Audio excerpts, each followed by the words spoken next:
Hello friends, तो चलिए आज हम लोग अवतल और उत्तल दर्पण के बारे में और भी अच्छा से गहराई से जानते हैं। पिछले लेक्चर में मैंने अवतल दर्पण और उत्तल दर्पण के बीच में डिफरेंस बताया था कि दोनों के बीच में क्या अंतर होते हैं। तो पिछले क्लास को थोड़ा सा याद कर लेते हैं। ये मेरा हाथ जो दिख रहा है, तो अंदर साइड में अगर आपको अपना चेहरा दिखेगा, इस साइड में अंदर की ओर अगर आपको अपना चेहरा दिखता है तो ये अवतल दर्पण होगा। तो अंदर की साइड चेहरा दिखता है तो अवतल दर्पण, लेकिन इसका जो पॉलिशिंग होगा वो बाहर की ओर। लेकिन अगर आपको चेहरा बाहर की ओर दिखेगा तो यानी कि पॉलिशिंग किधर होगा, अंदर की तरफ। बाहर की तरफ चेहरा दिखेगा तो पॉलिशिंग अंदर की तरफ, यानी कि ये उत्तल दर्पण। और भी कुछ डिफरेंस बताए थे मैंने कि जैसे कि अवतल दर्पण में जो प्रतिबिंब बनता है वो वास्तविक, टोटल 6 केस होते हैं, वो पढ़ाऊंगा मैं आगे चल के।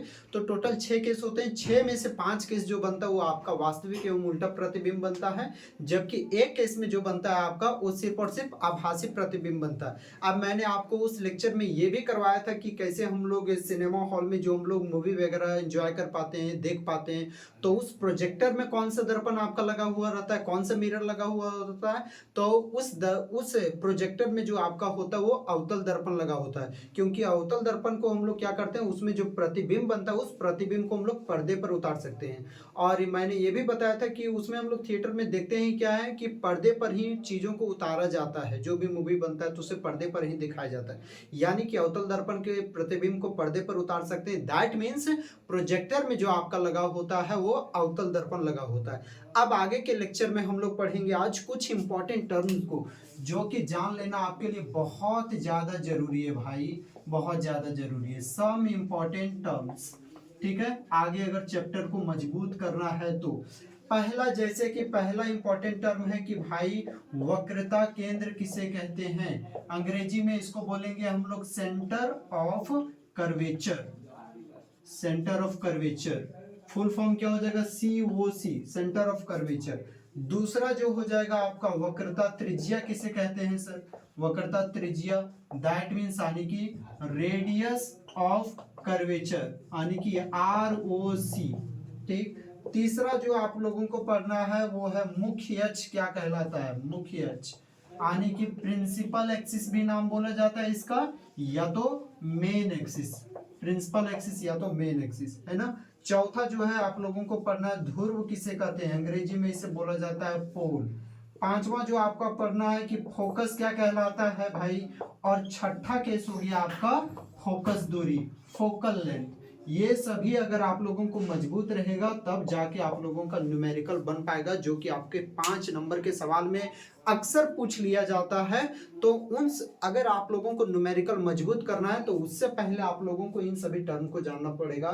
सर सेंटर ऑफ कर्वेचर क्या होता है, यानी कि वक्रता केंद्र, रेडियस ऑफ कर्वेचर यानी कि वक्रता त्रिज्या, प्रिंसिपल एक्सिस मुख्य अक्ष, पोल यानी कि ध्रुव, फोकस और एक फोकस दूरी। तो आइए हम लोग इन सभी चीजों को एक एक करके पढ़ेंगे। तो चलिए स्टार्ट करते हैं अब।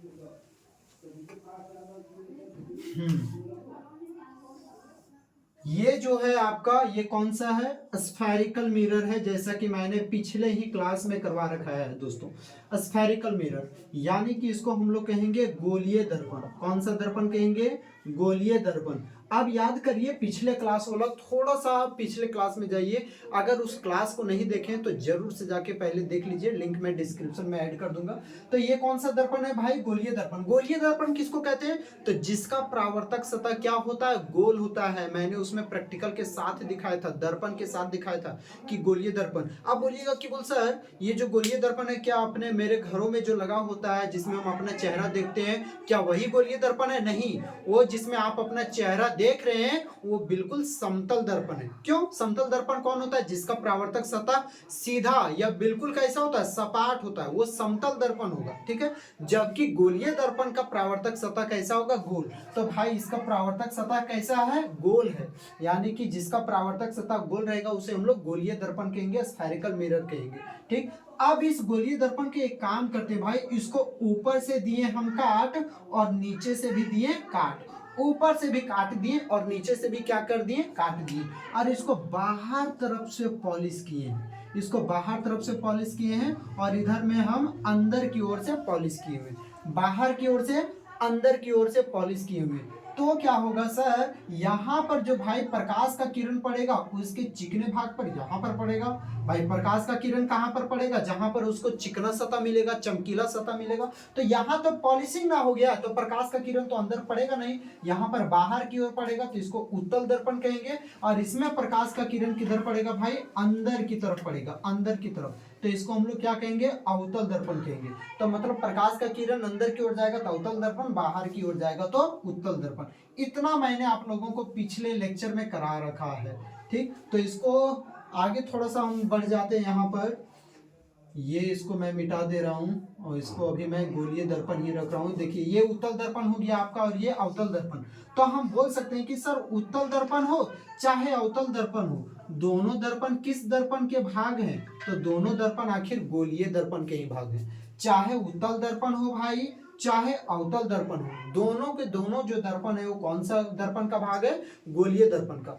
अब गोलीय दर्पण किसका बना है, तो गोलीय दर्पण देखिए गोले का ना बना हुआ है, गोलीय दर्पण किसका बना है, गोले का। यही ध्यान से सुनिएगा सर, वक्रता केंद्र मैं बता रहा हूं, क्या बता रहा हूं मैं, वक्रता केंद्र, सेंटर ऑफ कर्वेचर क्या होता है। तो देखिए ये तो गोलीय दर्पण है, तो गोलीय दर्पण किसका बना होता है, गोले का बना होता है। इसी गोले के केंद्र को, इसी गोले के केंद्र को हम लोग क्या कहेंगे, वक्रता केंद्र कहेंगे, सेंटर ऑफ कर्वेचर। मतलब जो स्फेरिकल मिरर होता है वो किसका पार्ट होता है, होलोस्फेयर, स्फेयर का पार्ट होता है। Spherical mirror is a part of sphere and the center of a sphere is called center of curvature। गोलीय दर्पण जो है हमारा वो पूरा का पूरा किसका बना है, गोले का।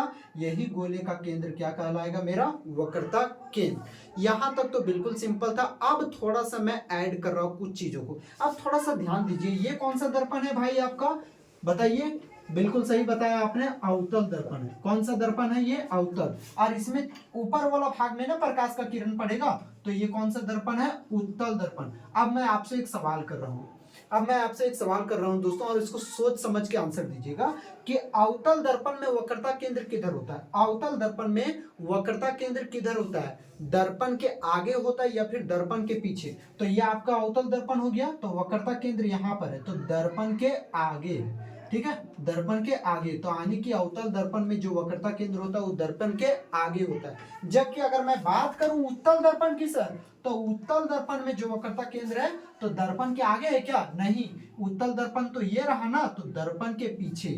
तो यहां पर एक चीज निकल गया, अवतल दर्पण में जो आपका सी होता है, सी वक्रता केंद्र का संकेत बिंदु कहा जाता है। तो अवतल दर्पण में जो सी होता है वो क्या होता है भाई, दर्पण के आगे, लिखेंगे दर्पण के आगे। जबकि अगर मैं बात करूं उत्तल दर्पण का, कौन सा दर्पण, उत्तल दर्पण का, तो उत्तल दर्पण में जो वक्रता केंद्र होता है, तो उत्तल दर्पण ये रहा, तो उत्तल दर्पण में वक्रता केंद्र दर्पण के देखिए पीछे, दर्पण के यहाँ पर मैं पीछे। ये आने वाले समय में आप लोगों को बहुत काम देगा, जब मैं रे डायग्राम बताऊंगा, प्रतिबिंब किरण आरेख बताऊंगा, उस टाइम बहुत ज्यादा काम आएगा, इसलिए इस चीजों को देखिएगा। तो वक्रता केंद्र का मोटा मोटी मैं डेफिनेशन कैसे लिख सकता हूं, तो मैं लिखूंगा कि सर गोलीय दर्पण जो होता है, गोलीय दर्पण गोले का भाग होता है, गोले का भाग होता है। इसी गोले के केंद्र को, इसी गोले के केंद्र को वक्रता केंद्र कहते हैं, वक्रता केंद्र कहते हैं। ओके, फिर इसे किससे डिनोट किया जाता है, तो इसे सी से, बड़का सी, छोटकू सी नहीं, बड़का, इसे सी से सूचित करा जाता है, सूचित किया जाता है। तो देखिए फिर से एक बार रिवाइज कर लीजिए, वक्रता केंद्र किसे कहते हैं, तो गोलीय दर्पण किसका भाग है, गोले का। इसी गोले का केंद्र क्या कहलाएगा, वक्रता केंद्र कहलाता है, सी से डिनोट किया जाता है। अवतल दर्पण में वक्रता केंद्र कहां पर है, तो दर्पण के आगे। उत्तल दर्पण में वक्रता केंद्र कहां पर है, तो दर्पण के पीछे। अब हम लोग आगे बढ़ते हैं, इसको जल्दी से आप स्क्रीनशॉट ले लीजिए, मैं तब तक मिटा दूंगा फिर। चलिए, okay, thank you. And now अब हम लोग आगे बढ़ते हैं।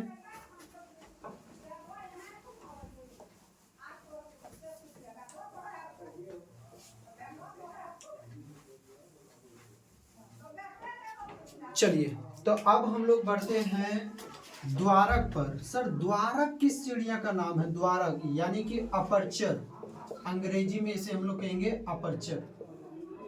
ओके, द्वारक किसे कहते हैं? बड़ा ही आसान, बहुत ज्यादा इजी, समझिए। ये आपका कौन सा दर्पण है?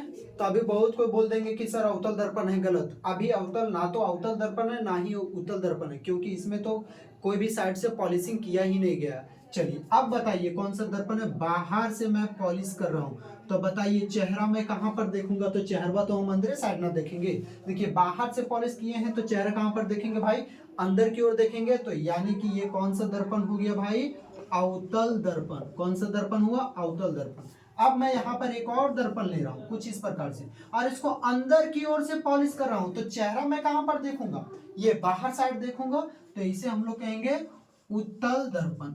इसे क्या कहेंगे? उत्तल दर्पण। ये हो गया आपका उत्तल दर्पण, और ये जो हुआ आपका उत्तल दर्पण। अब समझिए चेहरा आप सर कहां से कहां देख सकते हैं? वस्तु का प्रतिबिंब कहां से कहां तक बनेगा? तो देखिए पॉइंट ये से लेकर यहां से लेकर के यहां तक, यहीं तक ना प्रतिबिंब बन सकता है। क्या ऊपर भी बन जाएगा प्रतिबिंब? क्या दर्पण के ऊपर भी बन जाएगा? दर्पण के नीचे भी? क्या नहीं, दर्पण के इस हिस्से से लेकर यहां से लेकर यहां से लेकर यहीं तक प्रतिबिंब बन सकता है, उससे ज्यादा तक नहीं।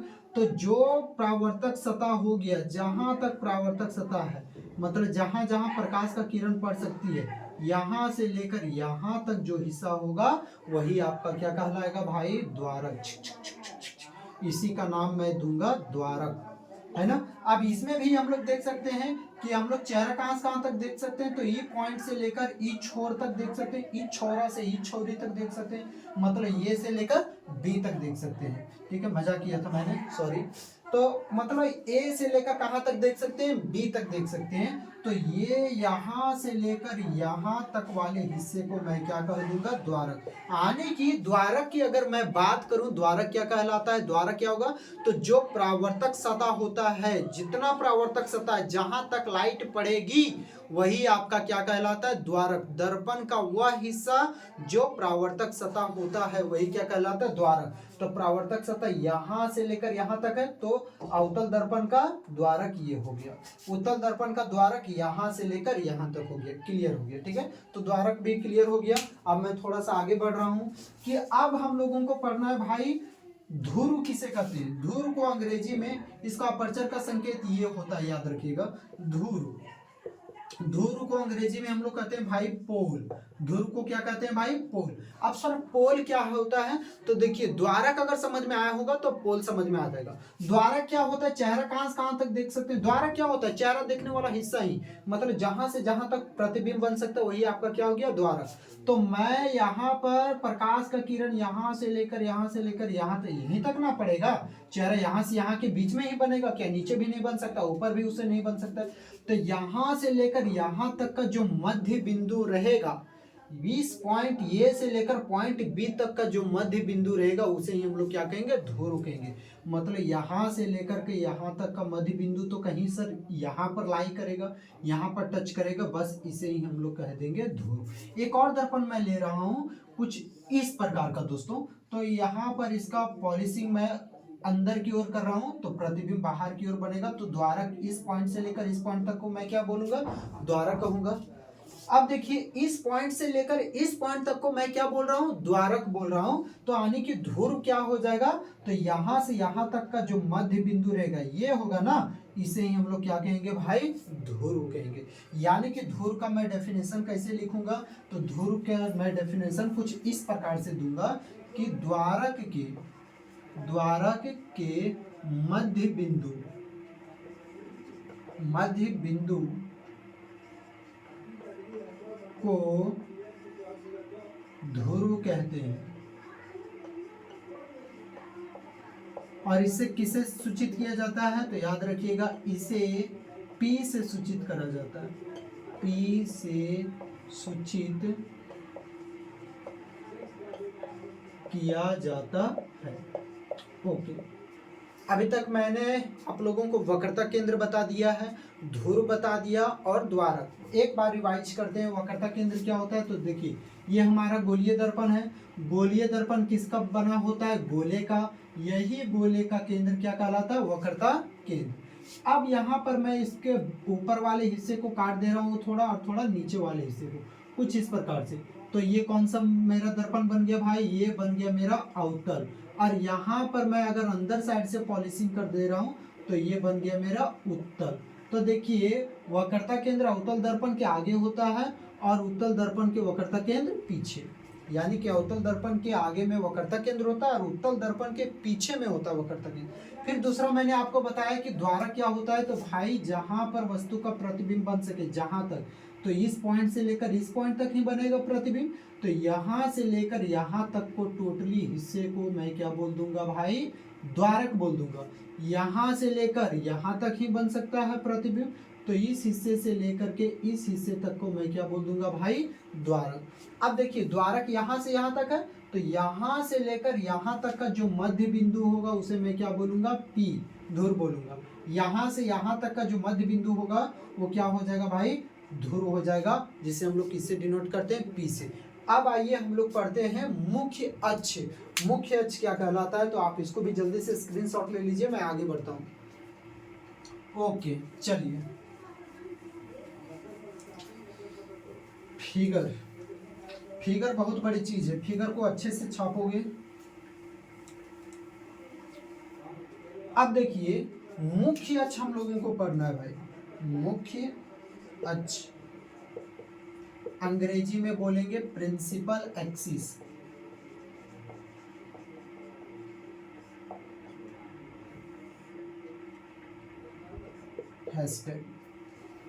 हैशटैग प्रिंसिपल एक्सिस, मुख्य अक्ष। मुख्य अक्ष क्या कहलाता है, अभी मैं इसे मिटा रहा हूँ थोड़ा सा ताकि पिक्चर मेरा गंदा ना बने, इसे भी मिटा दे रहा हूँ, पिक्चर मेरा गंदा ना बने। ये हो गया वक्रता केंद्र मैंने बताया, द्वारक मैंने बताया, ध्रुव ये बताया कि द्वारक के मुख्य बिंदु को हम लोग क्या कहते हैं, ध्रुव कहते हैं। अब समझिए ये ध्रुव हो गया और ये क्या हो गया, वक्रता केंद्र। तो ध्रुव और वक्रता केंद्र को मिलाने वाला कोई ना कोई रेखा होगा भाई, कोई ना कोई तो लाइन होगा। बस यही लाइन को हम लोग किसका नाम देंगे, इसका नाम हम लोग देंगे मुख्य अक्ष। यानी कि मुख्य अक्ष का मैं डेफिनेशन क्या लगा सकता हूं कि धुर और वक्रता केंद्र, धुर और वक्रता केंद्र से होकर गुजरने वाली रेखा को क्या कहते हैं, मुख्य अक्ष कहते हैं। अब ये बात बताइए, आपका जो दर्पण है तो क्या उस दर्पण में कहां पर धुर है, कहां पर वक्रता केंद्र है, कहां पर मुख्य अक्ष है, क्या मुख्य अक्ष कहां पर है, वो दर्पण इस प्रकार से दर्पण है, गोलीय दर्पण है, तो यहाँ पर मान लेता हूँ P और ये हो गया C। तो क्या मुख्य अक्ष है, तो क्या दर्पण में आपका शीशा में गोलीय दर्पण में इस तरह करके लाइनिंग खींचा होता है क्या, कि ये देखो ये हो गया आपका मुख्य अक्ष, तो नहीं, बिल्कुल नहीं होता है। तो याद रखिएगा जो मुख्य अक्ष है आपका एक काल्पनिक रेखा, हम लोग दिमाग से इसको एक काल्पनिक रेखा का तौर दिए हुए हैं कि यहाँ ये जो रेखा है वो बिल्कुल कैसी रेखा है, एक काल्पनिक रेखा है। तो यहाँ पर हम लोग काल्पनिक ये मुख्य अक्ष का डेफिनेशन क्या लिखेंगे कि धुर और वक्रता केंद्र से होकर जाने वाली रेखा को क्या कहेंगे भाई, मुख्य अक्ष कहेंगे। जैसे कि यहाँ पर ये जो हो गया मेरा, वो थोड़ा सा मैं पिक्चर अच्छे से बना दे रहा हूँ, ये हो गया मेरा अवतल दर्पण, कुछ इस प्रकार से अवतल दर्पण हो गया। ये अब मैं क्या लिखूंगा, यहाँ द्वारक तो यहाँ से यहाँ तक होगा, यहाँ तक का मुख्य बिंदु जो मेन बिंदु कहलाएगा मिड पॉइंट, ये क्या हो जाएगा मेरा, धुर, पी हो जाएगा। और ये मैं सोच ले रहा हूँ कि अगर यहाँ पर उत्तल दर्पण हो तो इस प्रकार से गोलीय बनाएंगे तो वक्रता केंद्र कहीं इस पॉइंट पर लाई करेगा, आएगा, वक्रता केंद्र ये हो गया, ठीक है, वक्रता केंद्र मेरा हो गया यहाँ पर। तो ये धुर हो गया भाई, और ये क्या हो गया, वक्रता केंद्र।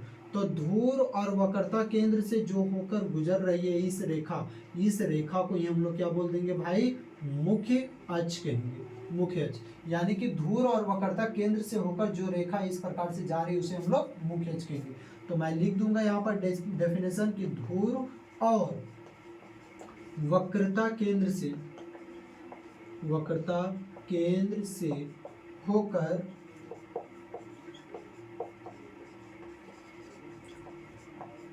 गुजरने वाली रेखा को मुख्य अक्ष कहा जाता है।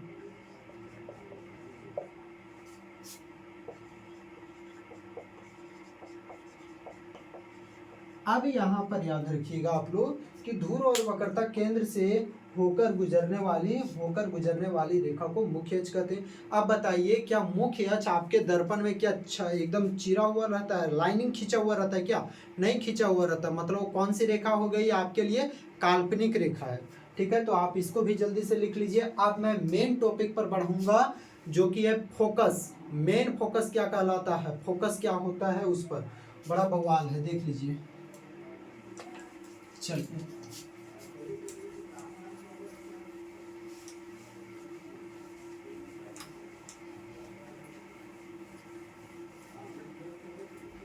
फोकस,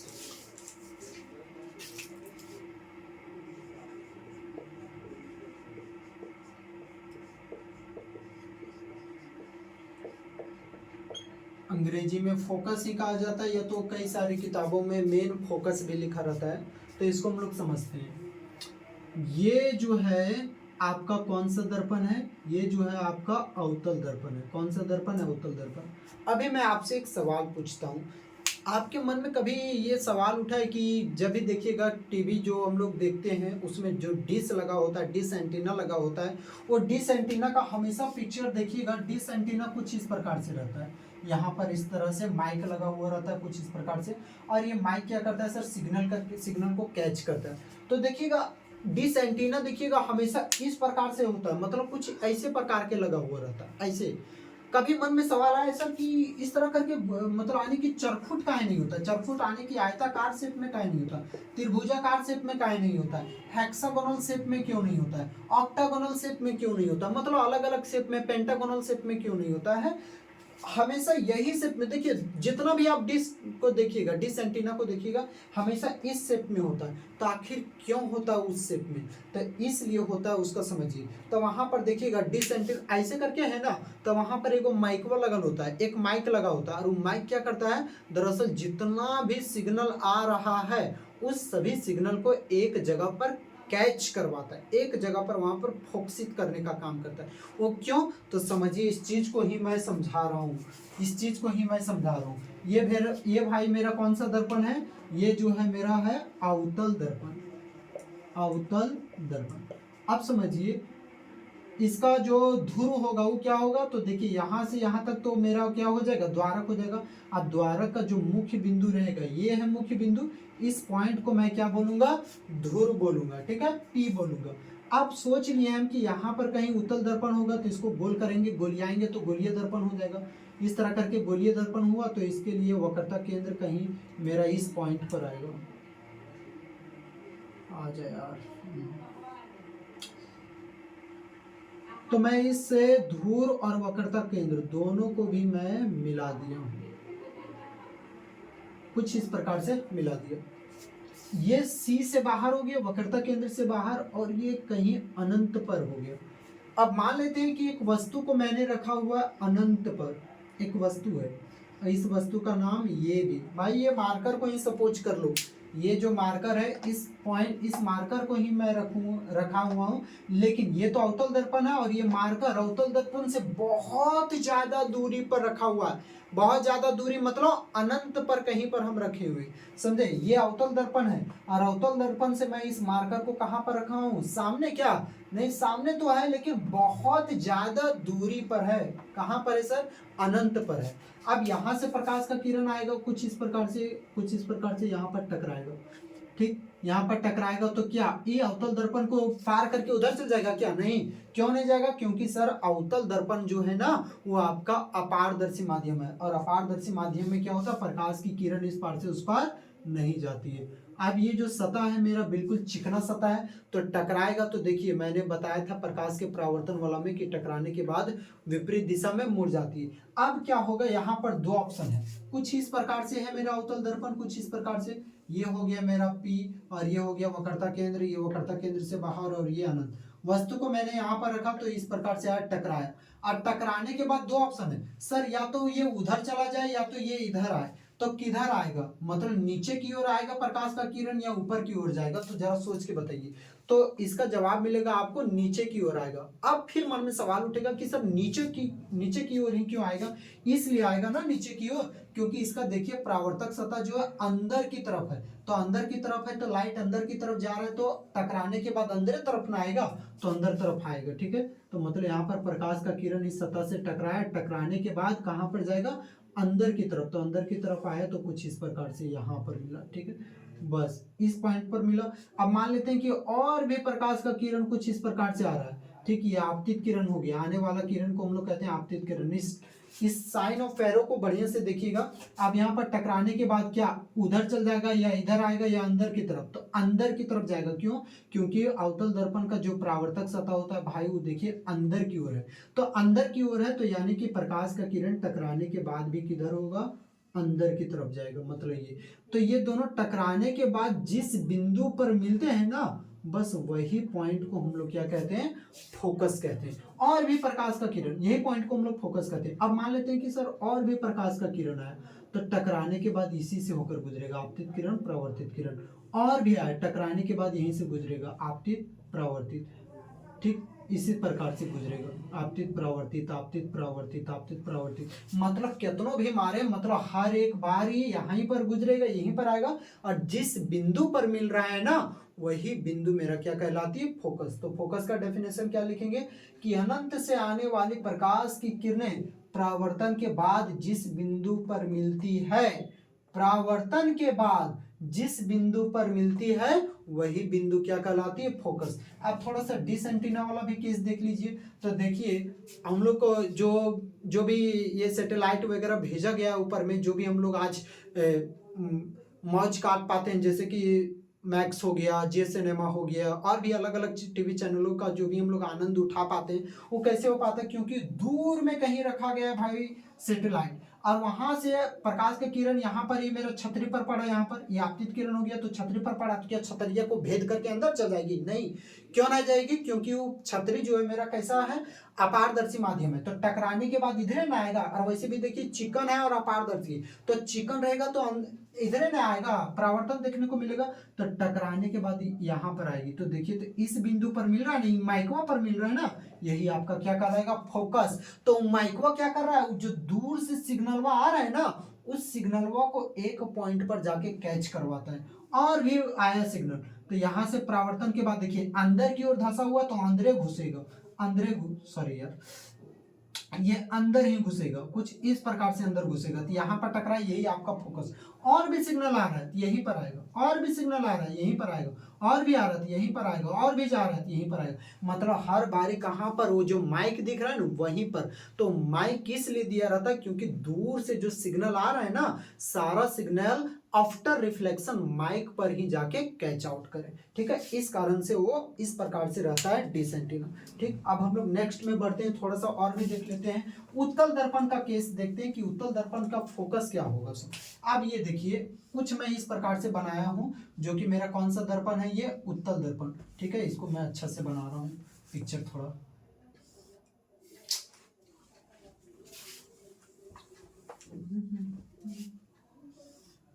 चलिए, उत्तल दर्पण, ये जो है मेरा उत्तल दर्पण हो गया, कुछ इस प्रकार से उत्तल दर्पण।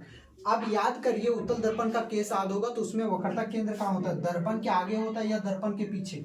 तो वक्रता केंद्र याद करिए, उत्तल दर्पण में जो वक्रता केंद्र होता है वो दर्पण के पीछे, तो यानी कि वक्रता केंद्र कहीं इस पॉइंट पर मैं मान लिया हूँ, और ये क्या हो जाएगा, मेरा ध्रुव हो जाएगा पी। तो पी और सी को मिलाने वाली रेखा क्या कहलाएगी, याद करिए, इसका नाम हम लोग दिए थे मुख्य अक्ष। अब भाई, अब सर, अब सवाल उठेगा तो फिर वस्तु को कहां पर रखेंगे, वस्तु को इधर ही ना रखना पड़ेगा? नहीं, वस्तु को यहां पर रखेंगे तो फिर प्रतिबिंब कहां पर, एकदम वाला भाग में देखिएगा, पॉलिश वाला भाग में देखिएगा, प्रतिबिंब वहीं पर देखिएगा जहां पर आपका चिकन जगह रहेगा, है ना। तो चिकन जगह कहाँ है, दर्पण के पीछे की दर्पण के आगे? तो दर्पण के आगे, तो वस्तु को हमको कहां पर रखना होगा, यहाँ पर। ठीक, अब यहाँ पर इधर तो आगे में सी होता नहीं है। उत्तल दर्पण का याद करिए कि वक्रता केंद्र उत्तल दर्पण के आगे नहीं होता, वक्रता केंद्र उत्तल दर्पण के पीछे। ये पी हो गया, पी से बाहर हो गया, यहाँ पर इसको मैं ले रहा हूँ अनंत। अब ये अनंत पर भी यहाँ पर वस्तु रखा हुआ है, तो प्रकाश का किरण आ रहा है, आया भाई, आने के बाद यहाँ पर क्या हो गया, टकराया, टकराने के बाद अब सवाल उठता है, सर अंदर की ओर कि बाहर की ओर? तब देखिए, इसका परावर्तक सतह किधर है भाई, बताओ, इसका परावर्तक सतह मतलब थथुन देखने वाला, चेहरा देखने वाला साइड बताइए, बाहर की ओर है कि अंदर की ओर है? तो चेहरा देखने वाला साइड किधर है इसका, बाहर की ओर है। बाहर की ओर आने की प्रकाश का किरण आफ्टर रिफ्लेक्शन बाहर की ओर ही जाएगा, कुछ इस प्रकार से बाहर की ओर जाएगा। फिर यहाँ पर भी देखते हैं और भी प्रकाश का किरण आया, तो इसका परावर्तक सतह तो बाहर की ओर है, तो मतलब प्रकाश का किरण बाहर की ओर आएगा। ठीक, अब ये प्रकाश का किरण, ये प्रकाश का किरण तो मिल तो नहीं रहा, तो इसको हम लोग पीछे की ओर मिलाने का प्रयास करेंगे। ठीक है, इस पॉइंट पर पीछे की ओर मिलाने का प्रयास करेंगे, और जिस बिंदु पर मिल रहा है ना ये, वही क्या होगा, फोकस। अब यहाँ पर समझिए और भी सवाल क्या पूछा जाता है कि अवतल दर्पण का फोकस कहाँ होता है, तो अवतल दर्पण का फोकस देखिए दर्पण के आगे, लेकिन उत्तल दर्पण का जो फोकस होता है वो देखिए दर्पण के पीछे। तो अवतल दर्पण में फोकस दर्पण के आगे, उत्तल दर्पण में फोकस दर्पण के पीछे। अवतल दर्पण में वक्रता केंद्र दर्पण के आगे, उत्तल दर्पण में वक्रता केंद्र दर्पण के पीछे। अब यहाँ पर फिर से सवाल उठता है कि सर वक्रता त्रिज्य, अब इसका डेफिनेशन आप क्या लिख सकते हैं कि अनंत से आने वाली प्रकाश की किरणें, अनंत से आने वाली प्रकाश की किरणें परावर्तन के बाद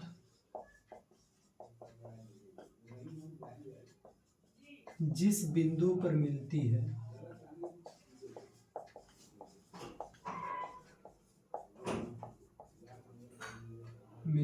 इस पिक्चर को मैं मिटा रहा हूं, या मिलती हुई प्रतीत होती है,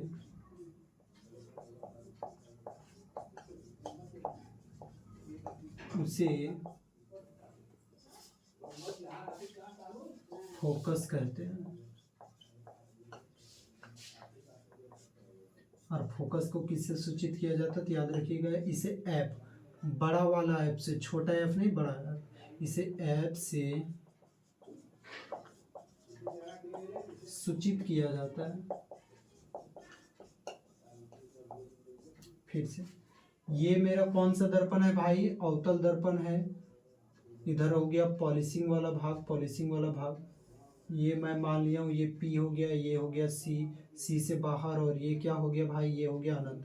प्रकाश का किरण, यहाँ पर एक वस्तु रखा हुआ अनंत पर, प्रकाश का किरण यहाँ से यहाँ पर आएगा, टकराया, टकराने के बाद क्या होगा, अंदर की ओर जाएगा कि बाहर की ओर, तो दोस्तों अंदर की ओर आएगा। क्यों आएगा, क्योंकि इसका जो परावर्तक सतह अंदर की ओर धंसा हुआ, परावर्तक सतह अंदर की ओर धंसा रहेगा तो अंदर की ओर आएगा। तो टकराने के बाद जिस बिंदु पर मिल रही है, तो टकराने के बाद देखिए, तो टकराने के बाद कहाँ पर मिल रही है, यहाँ पर नहीं मिल रही है, परावर्तन के बाद बस यही बिंदु मेरा क्या कहलाएगा, फोकस। यहाँ से प्रकाश का किरण जा रहा है, टकराने के बाद जिस बिंदु पर मिल रही है यही क्या कहलाएगा, आपका फोकस। और यहाँ पर अगर मैं उत्तल दर्पण की मैं बात करूँ, तो उत्तल दर्पण में प्रकाश का किरण ये हो गया, ये भी वस्तु हो गया, प्रकाश का किरण आ रहा है, तो देखिए अंदर की ओर नहीं आएगा। क्यों, क्योंकि उत्तल दर्पण का जो परावर्तक सतह होता है बाहर की ओर निकला हुआ होता है, तो प्रकाश का किरण भी बाहर चला जाएगा। परावर्तक सतह बाहर की ओर निकला होता है, तो प्रकाश का किरण भी बाहर की ओर चला जाएगा। तो ये वाला और ये वाला परावर्तन के बाद तो मिल नहीं रही है, तो मिलाने के लिए क्या करना होगा, हमको काल्पनिक रेखा खींचना होगा, काल्पनिक रेखा खींचना होगा। तो जिस बिंदु पर ये तो मिल नहीं रही है, मिलता हुआ प्रतीत हो रहा है, किधर किधर मिलता हुआ प्रतीत हो रहा है, तो दर्पण के पीछे में मिलता हुआ प्रतीत हो रहा है, यही क्या कहलाएगा, फोकस। एक बारी डेफिनेशन से, अनंत से आने वाले प्रकाश की किरणें, अनंत से आ रही है प्रकाश की किरणें, ये भी हो गया, अनंत से आने वाली प्रकाश की किरणें परावर्तन के बाद जिस बिंदु पर मिलती है, परावर्तन हुआ, परावर्तन के बाद जिस बिंदु पर मिला, तो इस पॉइंट पर, इस बिंदु पर ना मिला, यही आपका क्या कहलाएगा, फोकस। या मिलती हुई प्रतीत होती है, तो इसमें तो बिंदु नहीं मिल रहा है परावर्तन के बाद, तो हम लोग क्या किए, एज्यूम किए हुए, माने हुए, तो मिलती हुई प्रतीत हो रहा है, तो ये भी फोकस कहलाएगा। फर्क क्या है कि अवतल दर्पण का जो फोकस होता है वो दर्पण के आगे होता है, और जबकि उत्तल दर्पण का जो फोकस होता है वो दर्पण के पीछे। अब मैं यहाँ पर मिटा रहा हूँ इसको, आप एक काम करिए, स्क्रीनशॉट ले लीजिए, ये बहुत ही ज्यादा इंपॉर्टेंट था, इसको आप अच्छे से स्क्रीनशॉट ले लीजिए। चलिए, ओके, उम्मीद करता हूँ कि आप लोग ले लिए होंगे स्क्रीनशॉट। मैं आगे बढ़ता हूँ, बहुत गर्मी है। ये जो है आपका अवतल दर्पण हो गया, और ये हो गया आपका पी, ध्रुव हो गया। यहाँ पर मैंने इसको फोकस मान लिया, क्योंकि परावर्तन के बाद इस बिंदु पर मान लेते हैं मिल रहा है, ये हो गया आपका सी। अब ये ध्रुव हो गया और ये क्या हो गया, फोकस। तो धूर और फोकस के बीच में, दोनों के बीच में कुछ ना कुछ दूरी है। फिर से धूर और फोकस दोनों के बीच में कुछ ना कुछ दूरी है, बस यही दूरी को हम लोग नाम देंगे फोकस दूरी। तो पूछ देगा फोकस दूरी किसे कहते हैं, क्या बोलिएगा, धूर और फोकस के बीच की दूरी फोकस दूरी कहलाती है। अब यहाँ पर हो गया धूर और ये हो गया वक्रता केंद्र, तो धूर और वक्रता केंद्र के भी बीच में कुछ दूरी है सर, बिल्कुल है। तो इस दूरी को हम लोग क्या नाम देंगे, तो इस दूरी का नाम हो जाएगा वक्रता त्रिज्या। धूर और फोकस के बीच की दूरी फोकस दूरी, और धूर और वक्रता त्रिज्या, धूर और वक्रता केंद्र के बीच की दूरी वक्रता त्रिज्या कहलाएगी। धूर और फोकस के बीच की दूरी फोकस दूरी, धूर और वक्रता केंद्र के बीच की दूरी वक्रता त्रिज्या। अब मैं यहाँ पर एक काम करिए, अब इसको तो आप डेफिनेशन में खुद से लिख सकते हैं, आप लिख के डैश दीजिए, क्या लिख के डैश दीजिएगा, फोकस दूरी।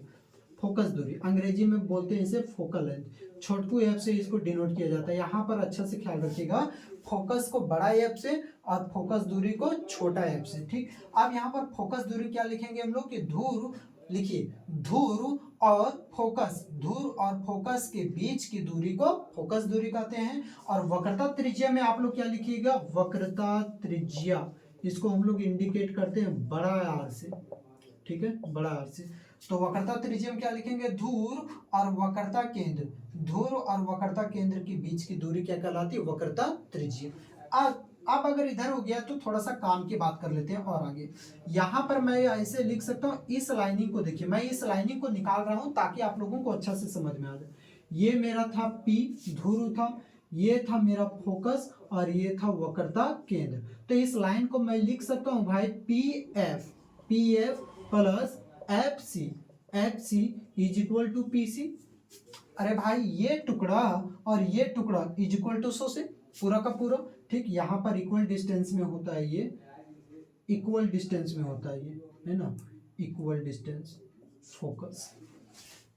पी एफ ये टुकड़ा और ये टुकड़ा, ये दोनों को, ये टुकड़ा और ये टुकड़ा, दोनों टुकड़ा को जोड़ देंगे हम लोग तो पूरा का पूरा लाइन मिल जाएगा पीसी। अब याद करिए धूर और फोकस के बीच की दूरी क्या कहलाती है, फोकस दूरी, इसको एफ लिखेंगे।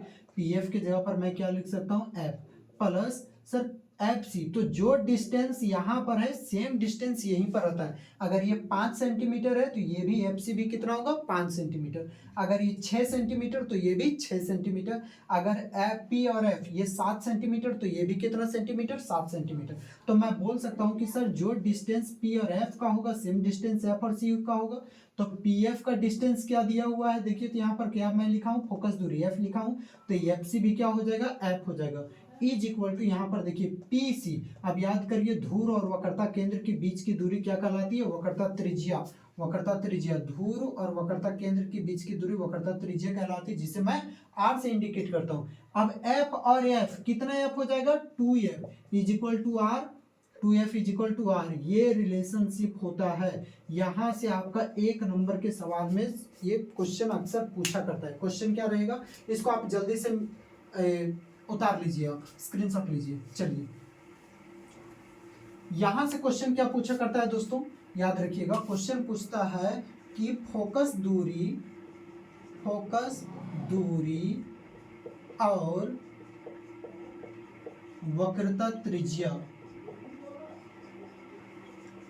में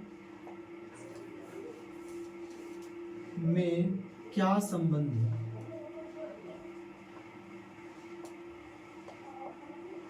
क्या संबंध है, क्वेश्चन है, क्या लिखिएगा, फोकस दूरी यानी कि छोटा एफ और वक्रता त्रिज्या यानी कि आर में क्या संबंध है। तो एफ और आर में क्या संबंध है, तो यही संबंध है कि फॉर्मूला इसका होता है 2f बराबर आर। ये लिख देना, हो गया आपका 1 नंबर मिल गया। फोकस दूरी और वक्रता त्रिज्या में क्या संबंध है, 2f बराबर आर। अगर मैं यहाँ से अब f का वैल्यू निकालना चाहूँ सिर्फ और सिर्फ f का, क्या हो जाएगा, f is equal to R बटा 2, ठीक। या तो मैं इसी चीज को लिख सकता हूँ r is equal to 2f। अरे भाई ऐसे लिखो चाहे ऐसे, दोनों तो सेम है। f is equal to R बटा 2, यहाँ से मैं f का वैल्यू निकालूँ तो r का r, ये 2 गुना में है, इधर आएगा तो भागा में, f is equal to R upon 2, R बटे 2 हो गया, ठीक है। चलिए तो आपका यहाँ तक का जो लेक्चर होता है वो समाप्त होता है। अब यहाँ पर फिर से समझिएगा कुछ चीज़ों को। अवतल दर्पण में, इसको आप जल्दी से स्क्रीनशॉट लीजिए, आगे मैं पढ़ रहा हूँ। चलिए ये हो गया मेरा भाई अवतल दर्पण, ये अवतल दर्पण है, ठीक है, अवतल दर्पण। और ये हो गया मेरा ध्रुव, और ये हो गया वक्रता केंद्र, इसको मैं फोकस मान ले रहा हूँ, फोकस। और ये जो है मेरा है वक्रता केंद्र, ठीक। चलिए, बराबर नहीं भी होगा तो आप लोग समझ जाइएगा कि ये डिस्टेंस और ये डिस्टेंस बराबर यहाँ पर होगा, दोनों। चलिए, ये और ये, तो देखिए ये कौन सा दर्पण है भाई, अवतल दर्पण। तो अवतल दर्पण में फोकस भी आगे होता है और वक्रता केंद्र भी आगे होता है, फोकस दूरी भी आगे होती है और वक्रता त्रिज्या भी आगे। क्या क्या आगे रहेगी, सब कुछ, फोकस भी आगे, वक्रता केंद्र भी आगे, ठीक है, और वक्रता त्रिज्या भी आगे, फोकस दूरी भी आगे। लेकिन अगर मैं बात करता हूँ उत्तल दर्पण की, तो उत्तल दर्पण में याद करिए इसका वक्रता केंद्र भी पीछे, फोकस भी पीछे, दर्पण के पीछे, ठीक है, फोकस भी दर्पण के पीछे, वक्रता केंद्र भी पीछे, फोकस दूरी भी दर्पण के पीछे और वक्रता केंद्र भी, वक्रता त्रिज्या भी दर्पण के पीछे।